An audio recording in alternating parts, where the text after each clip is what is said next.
Tourne.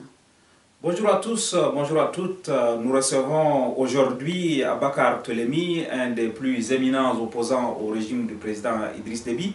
Avec lui, nous allons faire le tour de la situation politique au Tchad et nous allons forcément évoquer aussi la question sécuritaire, à savoir le terrorisme dans cette sous-région. Monsieur Abakar Tolémy, bonjour. Bonjour. Nous allons commencer par une question d'actualité. Le sommet de l'Union africaine va se tenir bientôt. Et tout porte à croire que c'est le président Déby qui va être porté à la présidence de l'Union africaine au titre de l'Afrique centrale. Comment vous réagissez, vous, en tant qu'opposant, à cette éventualité alors que Déby se prépare à aller aux élections en avril 2016? D'abord, merci pour l'invitation. Je pense que cette question ne devait normalement pas être posée parce que ça va un peu à l'encontre des normes. Parce que Déby est en année électorale et donc il y a ses concurrents qui ont quand même protesté. Il y a le président du parti d'opposition, Yoronga, qui a relevé ces faits. Il a écrit même à la présidente de l'Union africaine pour dire qu'il n'est pas normal qu'un candidat à la présidentielle puisse être président de l'Union africaine. Cela veut dire que des faits, on lui donne un appui et une confiance de plus de l'Afrique. Ce n'est pas normal et ça va quand même, c'est contraire un peu aux normes qui sont quand même les règles de l'Union africaine.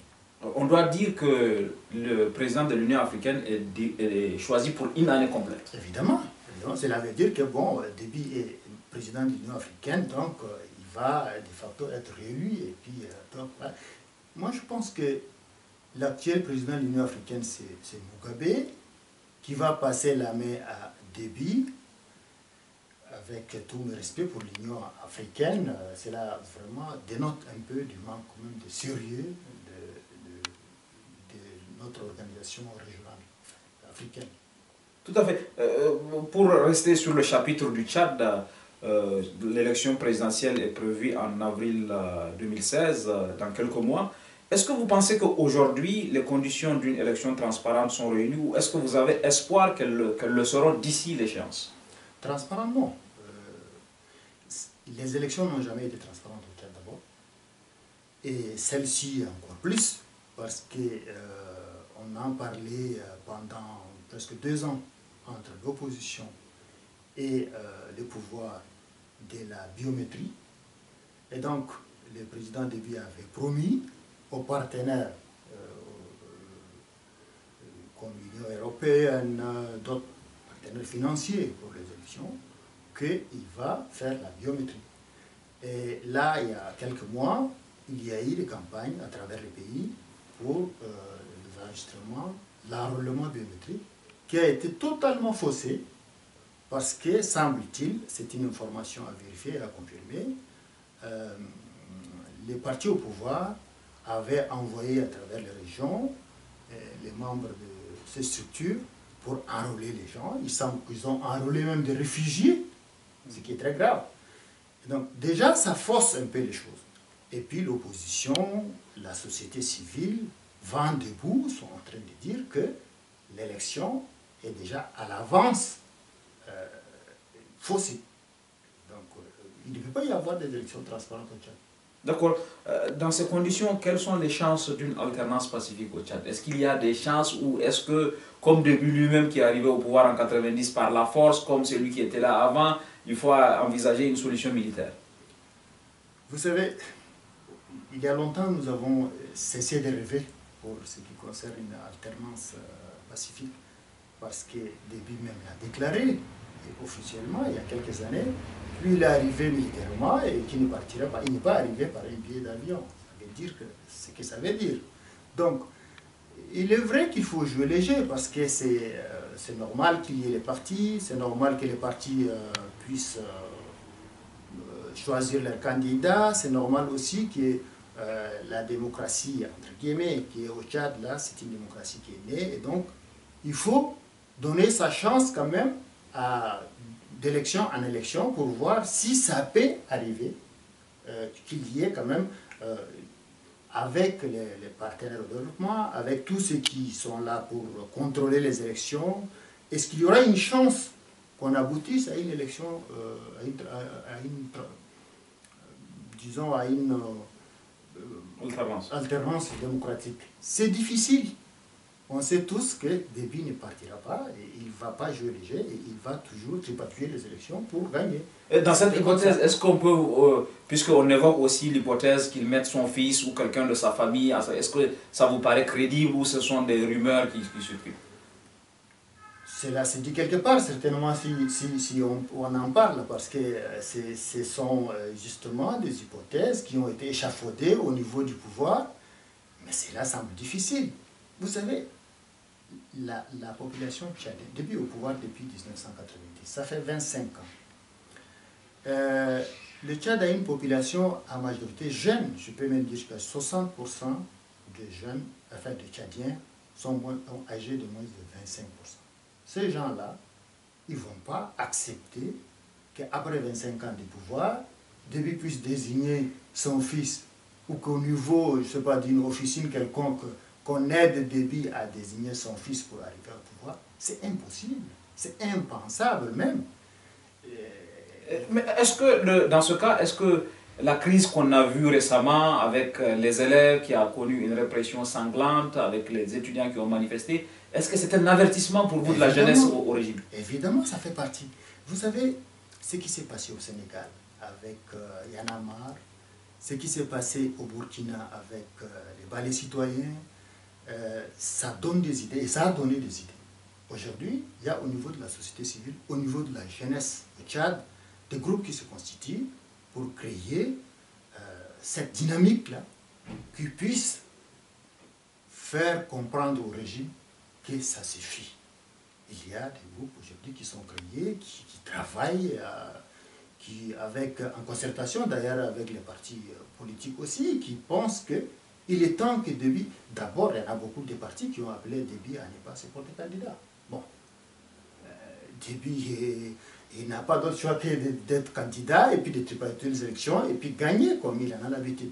Mais la jeunesse est organisée de sorte que Déby puisse partir d'une manière ou d'une autre. Un scénario à la burkinabé, vous pensez? Évidemment, je pense bien, et puis j'espère bien aussi, parce que nous y travaillons nous aussi, les partis politiques, la jeunesse, la société civile, tous, nous devons nous concerter pour faire partir Déby, parce que c'est la seule solution.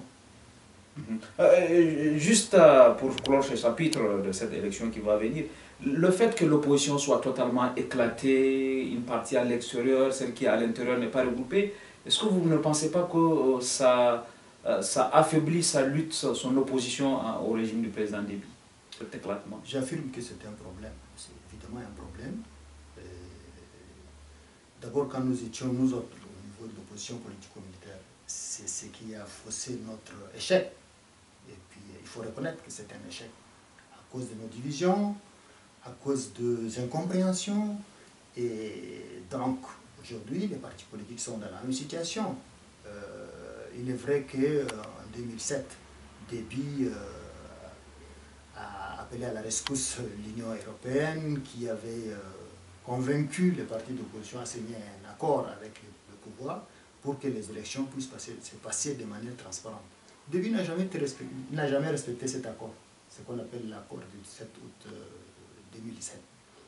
Donc, aujourd'hui aussi, ces divisions-là font que on ne peut pas désigner un seul candidat de l'opposition. C'est ça qui pose problème. Et vous savez, les dernières élections de 2011, les partis politiques de poids, comme les partis des Alekebzabo, comme les partis de Yoronga, de toute façon les partis qui pèsent, n'ont pas voulu aller aux élections parce que les dés sont pipés, excusez-moi les mots. Qu'est-ce que le pouvoir a fait? Le pouvoir a payé certains petits partis pour même financer leur campagne afin de pouvoir accompagner Déby. Ça n'a pas payé. Donc la politique de la chaise vide, ça ne paye pas. La politique de jouer solo, ça ne paye pas. Donc la seule solution, c'est justement que les partis politiques de l'opposition puissent s'entendre pour soit désigner un candidat de l'opposition, soit s'entendre éventuellement, c'est une hypothèse qui est difficile d'ailleurs, parce que Déby ne va pas aller au deuxième tour, sachant qu'il va perdre. Si donc Déby va au deuxième tour avec un des candidats de l'opposition, que toute l'opposition soutienne le candidat le mieux placé. C'est ça le plus important. D'accord. Il y a une autre carte dont le président Déby dispose, c'est qu'il a réussi en tout cas à convaincre une partie de l'opinion internationale que après lui, ça ne peut être que le chaos. Comment vous réagissez à cette image? C'est Déby ou le chaos au Tchad? Excusez-moi le terme, mais c'est une plaisanterie, parce que personne n'est irremplaçable. Personne n'est irremplaçable. Déby raconte... il a dit ça en août dernier, que si le pays ne va pas sombrer dans le chaos, il va laisser le pouvoir. Moi, je pense que ce n'est pas normal que la communauté internationale ou les amis du Tchad puissent dire que bon, s'il n'y a pas de Déby, le pays sera ingérable. Ce n'est pas possible. Tant il est vrai que depuis son arrivée, Déby a essayé quand même de jouer sur la fibre communautaire, de diviser les Tchadiens en communautés religieuses, en communautés ethniques, de s'intéresser aux chefferies traditionnelles, tout ça. C'est vrai, mais les Tchadiens sont quand même conscients. Et puis, je venais de dire tantôt que la population jeune n'a pas à se fier à ce genre de situation. Et donc, les gens ont très bien compris qu'il est temps qu'il y ait l'alternance après 25 ans du pouvoir au Tchad. Vous oubliez que Déby, quand même, a aujourd'hui l'image de champion de la lutte contre le terrorisme, qui a engagé des troupes au Mali, qui est engagé contre Boko Haram, qui va à la rescousse au Cameroun, au Niger, au Nigeria. Est-ce que vous ne pensez pas qu'il va exploiter cette image auprès de la communauté internationale pour éviter que sa gestion soit critiquée? Évidemment, ça fait son affaire. Ça fait son affaire. Et puis, d'ailleurs, c'est à dessein qu'il envoie les forces au Mali, qu'il envoie les forces au Nigeria. Ce n'est pas parce que le Tchad a une force militaire plus puissante que le Nigeria à côté. Mais c'est une stratégie qui fait partie de son programme, justement. Quand il envoie les forces au Mali, c'est pour que Déby soit soutenu par l'Occident pour pérenniser son pouvoir. C'est clair, ça. Bon, maintenant, il n'est pas dit que l'armée tchadienne, après Déby, ne pourra pas jouer son rôle de sécurité avec toutes les autres forces africaines. L'armée tchadienne, c'est l'armée tchadienne. Donc, l'armée tchadienne n'appartient pas à Idriss Déby. C'est vrai que aujourd'hui, on loue quand même les mérites de ces militaires tchadiens, et j'en suis fier. Mais cela ne veut pas dire que si Déby n'est pas là, l'armée tchadienne ne jouera pas le même rôle. Très bien. Sur ce chapitre, la France a quand même un partenariat privilégié avec le Tchad, c'est son partenaire économique. C'est aussi le siège de Barkhane, il y a l'opération Épervier. Comment vous lisez-vous la position de la France envers le régime de Déby? Moi, je pense que la France a tout à gagner à jouer un peu son rôle de partenaire privilégié avec le Tchad qu'avec Déby. Donc, vous comprenez ce que je veux dire. La France est aujourd'hui un soutien, et je veux dire un soutien mais vraiment fort du président Déby, pas du Tchad en tant que pays. Alors, je pense que